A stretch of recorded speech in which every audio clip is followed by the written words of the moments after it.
Hello guys, welcome back to our channel. This is me with Mallu Webisode. ഫിലിമിന്റെ opening സീനിൽ Romania നഗരമായിരിക്കും കാണിക്കുക. അവിടെ ഇപ്പൊ കോൾഡ് വാർ ഒക്കെ കഴിഞ്ഞ് ഒരുപാട് സ്ഥലങ്ങൾ റെസ്ട്രിക്റ്റഡ് ആയിട്ട് വെച്ചിരിക്കുകയാണ്. അവിടേക്ക് ഇപ്പോൾ ഒരു കള്ളന്മാരുടെ സംഘം അങ്ങനെ കടന്നു വരികയാണ്. കാരണം അവിടെ റെസ്ട്രിക്റ്റഡ് ആയിട്ടുള്ള വലിയൊരു പാറയോട് ചേർന്ന് ഒരു ചർച്ചുണ്ട്. അതിൻ്റെ ഉള്ളിൽ ഒരുപാട് നിധികളും സ്വർണങ്ങളൊക്കെ ഉണ്ടെന്ന് അവർക്ക് ഒരു ഇൻഫർമേഷൻ കിട്ടിക്കഴിഞ്ഞു. സോ ആരുടെയും കണ്ണിൽപ്പെടാതെ ആ ചർച്ചിന്റെ അകത്തേക്ക് കയറിക്കൂടി എങ്ങനെയെങ്കിലും ആ സ്വർണങ്ങളും നിധികളൊക്കെ കണ്ടെടുത്ത് തിരികെ വരിക. അതാണ് ഇപ്പോഴത്തെ അവരുടെ ലക്ഷ്യം. അവരാണെങ്കിൽ ആ ഒരു വലിയ ചർച്ച് കണ്ടെത്തും. അതിന്റെ തൊട്ടു പിന്നിലായി ഒരു ബ്രഹ്മാണ്ഡമായ പാറക്കെട്ടുണ്ട്. ആ പാറക്കെട്ടിനോട് ചേർന്നാണ് ഈ ചർച്ച് അത് പണി കഴിപ്പിച്ചിരിക്കുന്നത്. അവരെല്ലാവരും ചർച്ചിനകത്തേക്ക് വന്ന് അതിന്റെ മുക്കും മൂലയും അങ്ങനെ അരിച്ചു പറക്കും. പക്ഷെ അവിടെ എവിടെയും അവർക്ക് നിധികളോ സ്വർണങ്ങളോ ഒന്നും കണ്ടെത്താനാവില്ല. താഴേക്ക് പോകാനുള്ള ഒരു പാസേജ് മാത്രമായിരിക്കും അവർ കാണുക. അവർക്ക് മനസ്സിലാവും ഈ പാസേജ് വഴി താഴേക്ക് പോയാൽ മാത്രമേ അവർ ആഗ്രഹിച്ച അല്ലെങ്കിൽ അവർ കണ്ടെത്താനായിട്ട് വന്ന നിധി അവർക്ക് എടുക്കാനായിട്ട് കഴിയും. പക്ഷെ ആ ഒരു പാസേജ് സീൽ ചെയ്തിരിക്കുകയാണ്. എന്തെങ്കിലും എക്സ്പ്ലോഷറൊക്കെ ഉപയോഗിച്ച് അത് പൊട്ടിത്തെറിപ്പിച്ചാൽ മാത്രമേ അവർക്ക് അകത്തേക്ക് പോകാൻ കഴിയൂ. സോ അവർ ബോംബൊക്കെ സെറ്റ് ചെയ്ത് അതങ്ങനെ പൊട്ടി അങ്ങോട്ട് തെറിപ്പിക്കും. പക്ഷെ അവരുടെ എക്സ്പെക്ടേഷൻ അതിനെ കാറ്റിൽ പറത്തിക്കൊണ്ട് അതിന്റെ ആ ഒരു ബേസ്മെന്റ് മുഴുവനായിട്ടും തകർന്ന് അവരകത്തേക്ക് വീഴുകയാണ്. മാത്രമല്ല ആ ഒരു പൊട്ടിത്തെറിയുടെ ഇമ്പാക്റ്റില് ചർച്ചിന്റെ മുകളിലുണ്ടായിരുന്ന പാറകൾ അതങ്ങനെ ഇടിഞ്ഞ് ചർച്ചിനെ അങ്ങനെ മൂടുകയാണ്. പക്ഷെ താഴെ വീണവർക്കാണെങ്കിൽ പ്രത്യേകിച്ച് പരിക്കുകളൊന്നും പറ്റില്ല. അവരാണെങ്കിൽ അവിടുന്ന് രക്ഷപ്പെടാൻ പറ്റിയ എന്തെങ്കിലും വഴിയുണ്ടോ നോക്കി മുൻപോട്ടേക്ക് പോവും. അവിടുന്ന് അങ്ങനെ സീൻ കട്ട് ചെയ്ത് 30 വർഷങ്ങൾക്ക് ശേഷം ആ ഒരു സ്ഥലം കാണിക്കുകയാണ്. അവിടേക്കിപ്പോ ഒരുപാട് സയന്റിസ്റ്റുകളൊക്കെ വന്ന് ആ പാറകളൊക്കെ നീക്കം ചെയ്ത് അകത്തേക്ക് കടക്കുകയാണ്. ആ പാറകളൊക്കെ ഇടിഞ്ഞു വീണതുകൊണ്ട് തന്നെ ആ ഒരു പാസേജിൽ നിറയെ ഒരുപാട് വെള്ളമാണ്. ഡൈവേഴ്സിന് മാത്രമേ അതിന്റെ അകത്തേക്ക് പോകാനായിട്ട് കഴിയൂ. അവിടുന്ന് അങ്ങനെ സീൻ കട്ട് ചെയ്ത് മെക്സിക്കോയിലെ ഒരു വലിയ ബീച്ച് കാണിക്കും. അവിടെയാണെങ്കിൽ ചില പ്രൊഫഷണൽ ഡൈവേഴ്സ് അവരാണെങ്കിൽ കടലിനടിയിലുള്ള ഒരു പ്രത്യേക ഗുഹ അത് അന്വേഷിച്ച് പോവാണ്. പക്ഷെ ഒരുപാട് അന്വേഷിച്ചിട്ടും ആ ഗുഹ കണ്ടെത്താൻ കഴിയാതെ അവര് വളരെയധികം ടയർഡായി അങ്ങനെ തിരികെ വരും. അവരുടെ ടീമിലുള്ള ഓൾമോസ്റ്റ് എല്ലാവരും ഇപ്പൊ തിരികെ എത്തിക്കഴിഞ്ഞു. പക്ഷെ ഒരാൾ മാത്രം തിരികെ എത്തിയിട്ടില്ല. അവര് പാനിക്കായി കടലിന്റെ ഓരോ ഭാഗത്തേക്ക് നോക്കുകയാണ്. അതേസമയം ആ ഒരാള് അവൻ കറക്റ്റ് ആയിട്ട് ആ ഗുഹ കണ്ടെത്തി അത് നോട്ടീസ് ചെയ്ത് തിരികെ ആ ബോട്ടിലേക്ക് വരികയാണ്. ഇവനാണ് നമ്മുടെ കഥയിലെ നായകൻ, അതായത് കഥാനായകൻ. അല്പസമയം കഴിയുമ്പോൾ ആ ഒരു ചർച്ച് റിസർച്ച് ചെയ്യുന്ന സയന്റിസ്റ്റ് ആളാണെങ്കിൽ ഇവരെ കോണ്ടാക്ട് ചെയ്ത് ആ ഒരു ചർച്ചിനെ കുറിച്ചും വലിയ ഗുഹയെ കുറിച്ചൊക്കെ ഡീറ്റെയിൽ ആയിട്ട് അവരുടെ അടുത്ത് പറയാണ്. എനിക്കിപ്പോ നിങ്ങളുടെ സഹായം ആവശ്യമുണ്ട്. അതിൽ മുഴുവൻ വെള്ളമാണ്. സോ നിങ്ങളെപ്പോലുള്ള പ്രൊഫഷണൽ ഡൈവേഴ്സിന് മാത്രമേ എന്നെ സഹായിക്കാനായിട്ട് കഴിയൂ. നമുക്കെല്ലാവർക്കും ചേർന്ന് ആ ഗുഹയ്ക്ക് അടിയിൽ എന്താണെന്ന് കണ്ടെത്തണം എന്ന് പറയും. അത് കേൾക്കേണ്ട താമസം അവരുടെ ടീം അവർ ഭയങ്കര എക്സൈറ്റഡ് ആയി നെക്സ്റ്റ് ഡേ തന്നെ ആ ചർച്ചുള്ള ഭാഗത്തേക്ക് വരികയാണ്. ഈ കാണുന്ന ചുന്ദരി പെണ്ണ് ഇവളും ഇവിടെ വർക്ക് ചെയ്യുന്ന ഒരു സയന്റിസ്റ്റ് ആണ്. ഇവളാണ് ഈ കഥയിലെ നായിക, നമ്മുടെ കഥാനായിക. ഹീറോയ്ക്കാണെങ്കിൽ നമ്മുടെ ഹീറോയിൻ പെണ്ണിനെ അവളെ കാണുമ്പോൾ തന്നെ ഒരുപാട് ഇഷ്ടാവും. അവൻ അങ്ങനെ അവളുടെ അടുത്തേക്ക് വന്ന് അവളോട് എന്തൊക്കെയോ കാഷ്വലായിട്ട് സംസാരിക്കാൻ ശ്രമിക്കുകയാണ്. പക്ഷെ അവളാണെങ്കിൽ അതൊന്നും മൈൻഡ് ചെയ്യാതെ അങ്ങനെ നിൽക്കും. അപ്പൊ തൊട്ടടുത്ത് ഒരു ക്യാമറാമാൻ ആളാണെങ്കിൽ ഇടയ്ക്കിടയ്ക്ക് നമ്മുടെ ഹീറോയെ ശ്രദ്ധിക്കുന്നുണ്ട്. ഇവിടെ ചീഫ് സയന്റിസ്റ്റ് ആള് ഹീറോയുടെ ബ്രദറുമായിട്ട് ഹീറോയിന്റെ അടുത്തേക്ക് വന്ന് അവൾ ഇൻട്രൊഡ്യൂസ് ചെയ്ത് കൊടുക്കുകയാണ്. അവർ രണ്ടുപേരും എന്തൊക്കെയോ ചില കാര്യങ്ങൾ സംസാരിച്ച് ഭയങ്കര കമ്പനിയായി പുറത്തേക്ക് പോകും. അത് കാണുമ്പോൾ നമ്മുടെ ഹീറോയ്ക്കാണെങ്കിൽ ഒരല്പം അസൂയൊക്കെ തോന്നുകയാണ്. ഇവിടെ ആ ഫോട്ടോഗ്രാഫർ ആ ഗുഹയ്ക്കകത്ത് നിന്ന് കിട്ടിയ ചില ഡ്രസ്സുകളുടെ ഒക്കെ പീസസിന്റെ ഫോട്ടോ എടുക്കും. അതിനുശേഷം ഡൈവേഴ്സും സയന്റിസ്റ്റുകളും എല്ലാവരും ചേർന്ന് കാര്യമായിട്ട് ചില ഡിസ്കഷൻസ് ഒക്കെ അവിടെ നടത്തുകയാണ്. സയന്റിസ്റ്റുകളാണെങ്കിൽ ചില മാപ്പും ഗ്രാഫുകളൊക്കെ കാണിച്ചു കൊടുത്ത് എങ്ങനെയാണ് ആ കേവിലേക്ക് പോവുക എന്ന് എല്ലാവർക്കും പറഞ്ഞു കൊടുക്കും. ഒരു മൊട്ടയാണെങ്കിൽ ആ കേവിന്റെ അപകടാവസ്ഥയെക്കുറിച്ച് എല്ലാവരെയും ബോധ്യപ്പെടുത്തി കൊടുക്കുകയാണ്. നമ്മൾ വളരെയധികം കെയർഫുൾ ആയിരിക്കണം. നമ്മുടെ ഓരോ സ്റ്റെപ്പും വളരെ ശ്രദ്ധിച്ചു വേണം. ആ ചീഫ് സയന്റിസ്റ്റ് ആണെങ്കിൽ അവരോട് പറയും, സത്യത്തിൽ ഈ ഒരു പാറക്കൂട്ടങ്ങൾക്കിടയിൽ ഈ കേവിന് മുകളിലായിട്ട് ഇങ്ങനെ ഒരു ചർച്ച് വരാൻ കാരണം അത് മറ്റൊന്നുമല്ല. ഈ ഗുഹയ്ക്കുള്ളിൽ ഒരുപാട് ഡീമൻസ് ഉണ്ടെന്നാണ് അന്നുള്ള ഇവിടെയുള്ള ജനങ്ങൾ എല്ലാവരും വിശ്വസിച്ചിരുന്നത്. അവറ്റകളെ കൺട്രോൾ ചെയ്യാനാണ് ഇത്തരത്തില് ഒരു ചർച്ച് പോലും അവരിവിടെ ബിൽഡ് ചെയ്ത് ഉയർത്തിയെന്ന് പറഞ്ഞ് ആള് ചിരിക്കും.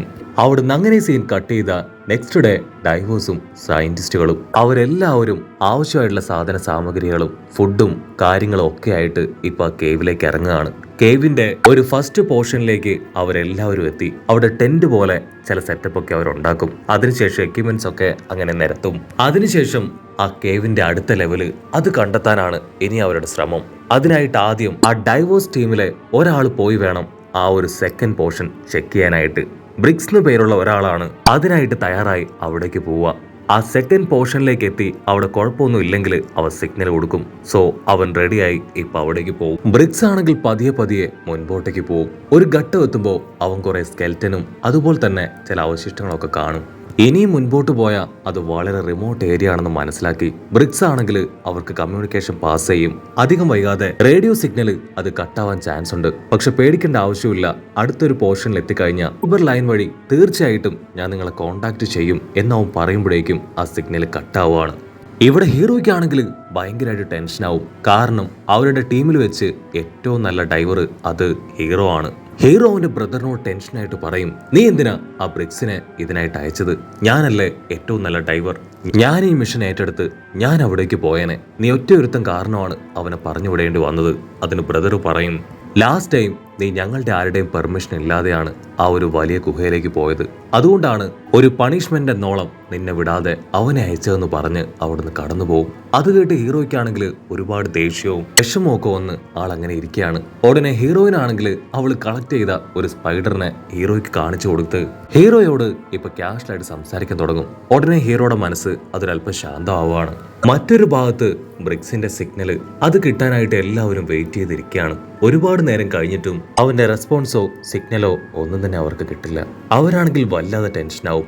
അവൻ എന്തെങ്കിലും സംഭവിച്ചിട്ടുണ്ടാവോ, എന്തുകൊണ്ടായിരിക്കാം ഇത്ര നേരമായിട്ട് അവൻ കമ്മ്യൂണിക്കേറ്റ് ചെയ്യാത്തത് എന്ന് ചിന്തിച്ചു നിൽക്കുമ്പോഴായിരിക്കും അവൻ കറക്റ്റ് ടൈമിൽ കമ്മ്യൂണിക്കേറ്റ് ചെയ്ത് അവർക്ക് ആ സ്ഥലമൊക്കെ കാണിച്ചു കൊടുക്കുക. അവൻ പറയും, പേടിക്കേണ്ട ആവശ്യമൊന്നുമില്ല, ഇവിടെ കുഴപ്പമൊന്നുമില്ല, നിങ്ങൾ എത്രയും വേഗം ഇവിടേക്ക് വരാൻ പറഞ്ഞ് അവൻ അവിടെയുള്ള ഒരു പ്രത്യേകതരം ജീവിയെ കാണിച്ചു കൊടുക്കും. അടുത്ത നിമിഷം ആ ഒരു സിഗ്നൽ അത് കട്ടാവുകയാണ്. അത് കാണുമ്പോൾ അവർക്ക് കുറച്ച് പേടിയൊക്കെ തോന്നും. ഉടനെ അവരെല്ലാവരും റെഡിയായിട്ട് ഇപ്പൊ ബ്രിക്സിന്റെ അടുത്തേക്ക് പോവാണ്. ഹീറോയോടും വേറൊരുത്തിനോടും അവിടെയുള്ള കേബിൾസ് അതിന്റെ കണക്ഷനൊക്കെ റെഡിയാക്കി അവരെ ഫോളോ ചെയ്യാൻ പറഞ്ഞ് അവരിപ്പോ ബ്രിക്സിന് അടുത്തേക്ക് പോകും. ഹീറോയുടെ ബ്രദറും ആ മൊട്ടയും അവരാണെങ്കിൽ ബ്രിക്സ് ഉണ്ടായിരുന്ന ആ സ്ഥലത്തേക്ക് വന്ന് ബ്രിക്സിനെ വിളിക്കും.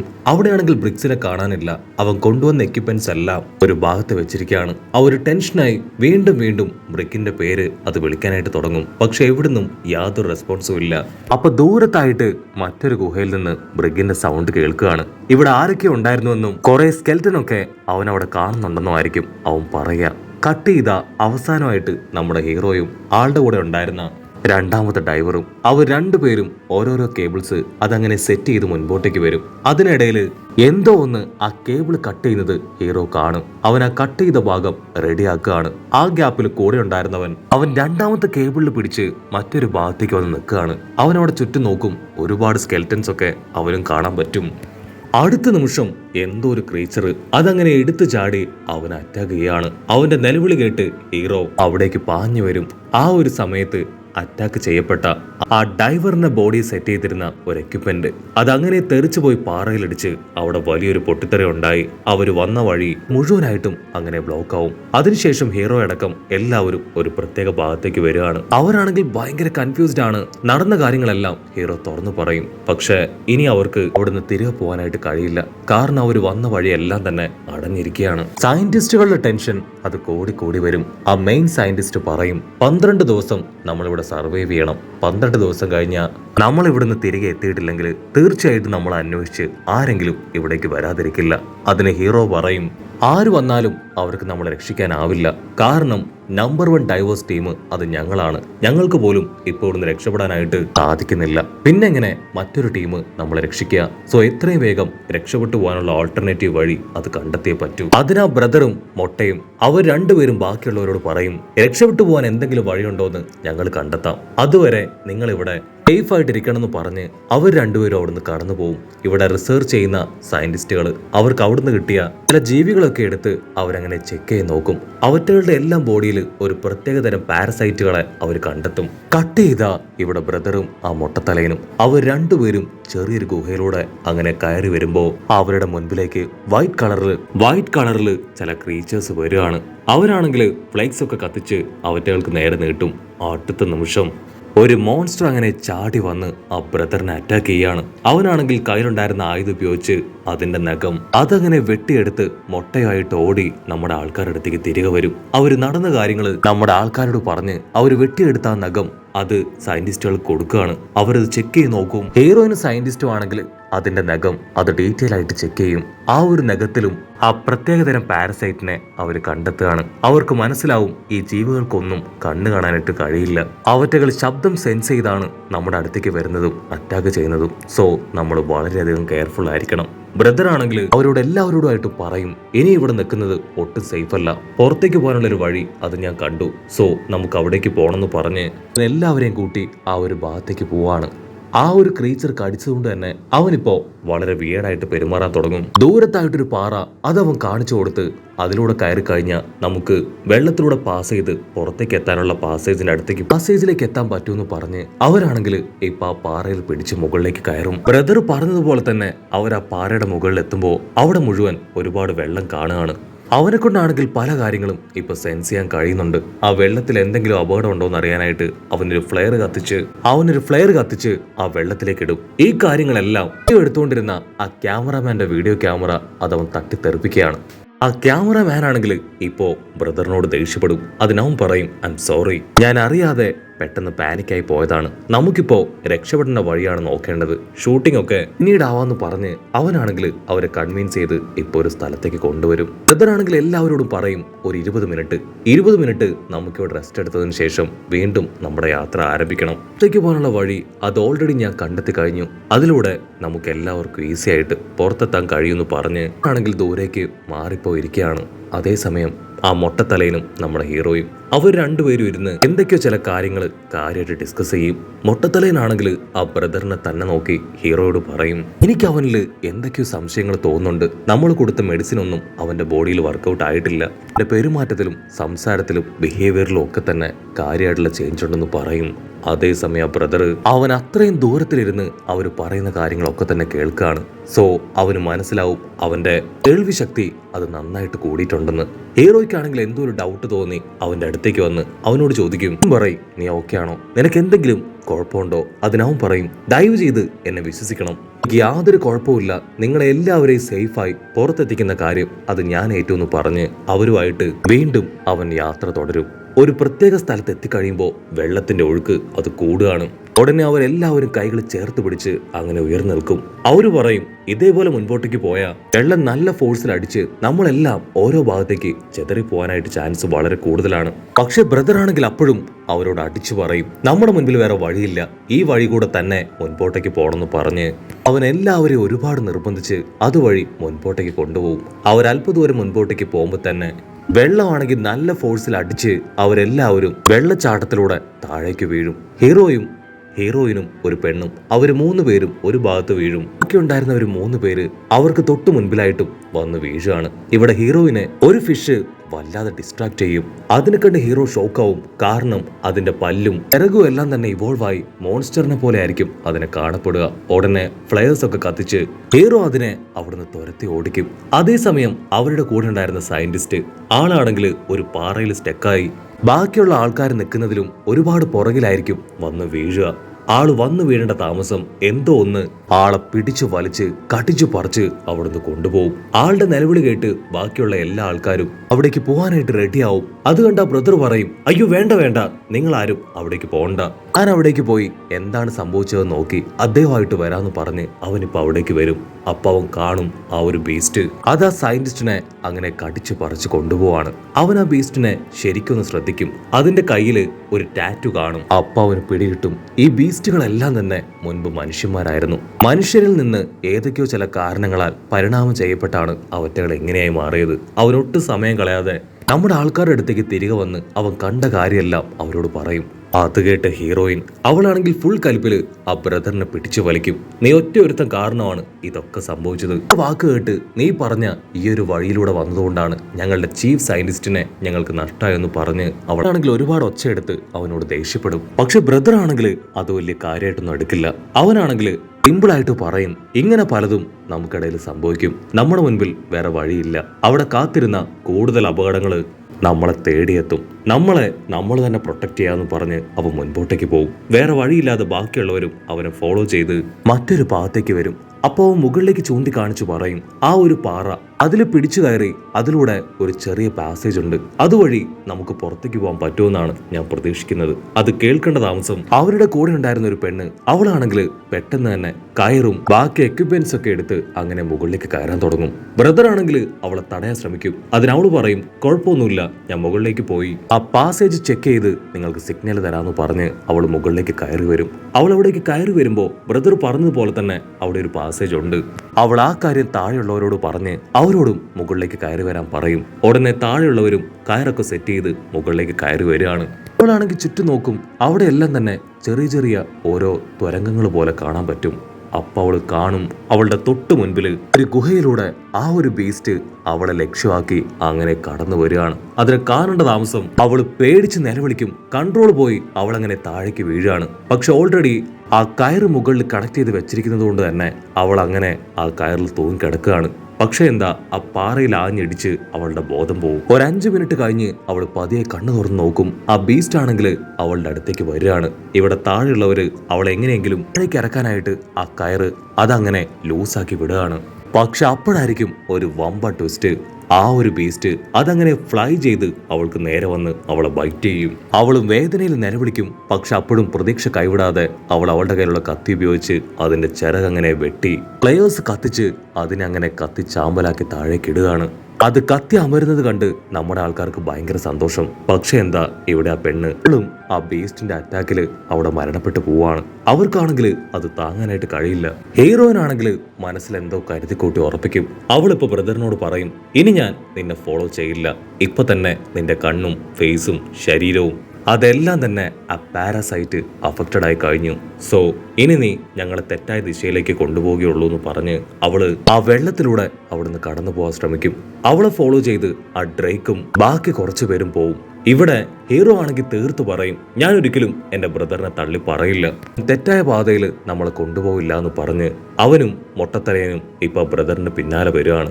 അവര് ആ പാറയുടെ മുകളിലൂടെ തന്നെ മുകളിലേക്ക് കയറി ഒരു ഫ്രോസൺ ഏരിയ ഒക്കെ കഴിഞ്ഞ് ഇപ്പോ വെള്ളമൊക്കെ ഒരുപാട് ഒഴുകുന്ന ഒരു പാസേജിലേക്ക് എത്തും.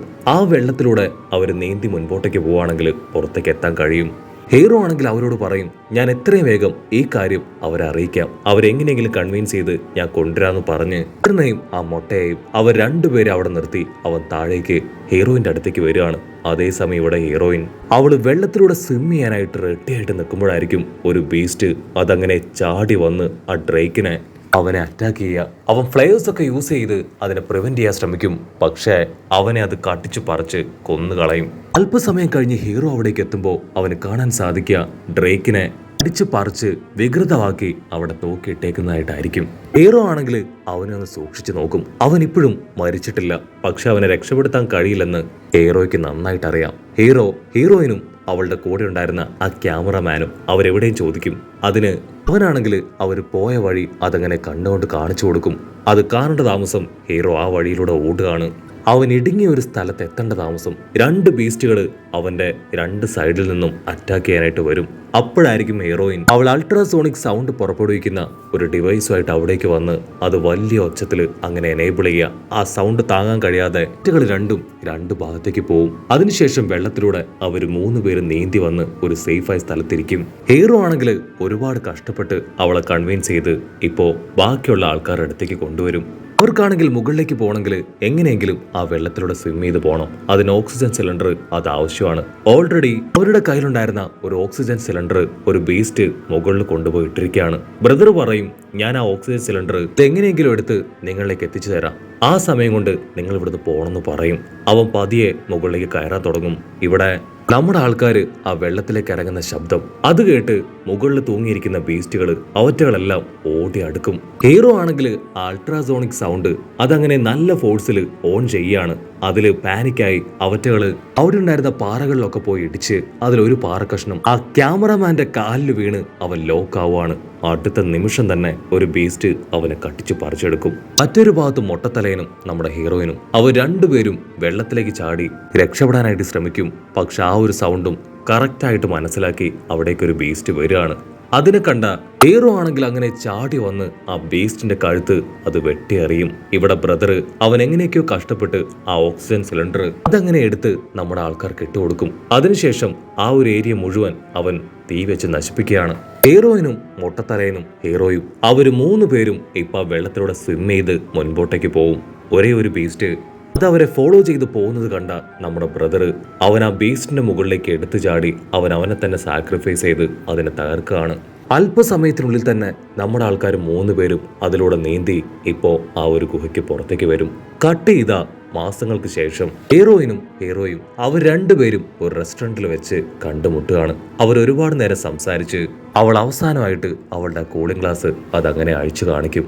അവളാണെങ്കിൽ വമ്പൻ ആറ്റിറ്റ്യൂഡിൽ ഇപ്പൊ ഹീറോയോട് പറയും, ആ ഒരു പാരസൈറ്റ് അതെന്റെ ബോഡിയിലും കയറി കഴിഞ്ഞു.